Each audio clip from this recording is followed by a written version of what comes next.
تعمل الفنادق بتونس على تشجيع منتوجاتها المحلية في خطوة لدفع المتعاملين الاقتصاديين على تقديم منتوجات تنافسية تساهم في دعم اقتصادها. المزيد في تقرير سلف دعماش وفوزيان ساتي. تشجيع المتعاملين الاقتصاديين المنتجين للتقليل من فاتورة الاستيراد والدفع بعجلة الاقتصاد يظهر جليا في مختلف الفنادق التونسية، فأغلبية الخدمات المعروضة من مستلزمات الاستحمام والأتات والأواني والأكل وغيرها هي منتوجات صنعت بتونس. On achète tunisien de A jusqu'à Z et on fait de notre mieux pour, disons, promouvoir ces produits.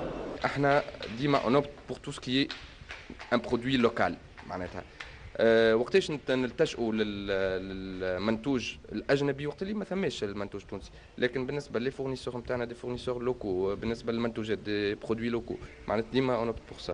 المنتوج التونسي وقع حضوره أيضا في أرقى مراكز التجميل التي تعرض خدمات جد عصرية للسائح الأجنبي الذي يعد مصدرا للعملة الصعبة.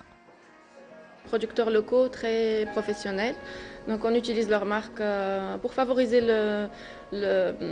l'économie tunisienne aussi. On a de très bons fabricants tunisiens dans tous les domaines, donc on n'a pas besoin d'importer fréquemment.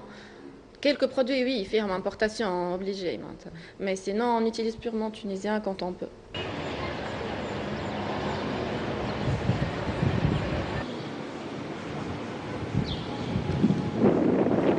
تشجيع كل ما صنع في تونس هو ما لمسناه من خلال جولتنا الميدانية للعديد من الفنادق التونسية، لتكون خطوة لدعم المتعاملين الاقتصاديين على تقديم منتوجات تنافسية تساهم في ترقية الاقتصاد التونسي. كانت معكم سلف دعماش لتلفزيون النهار تونس.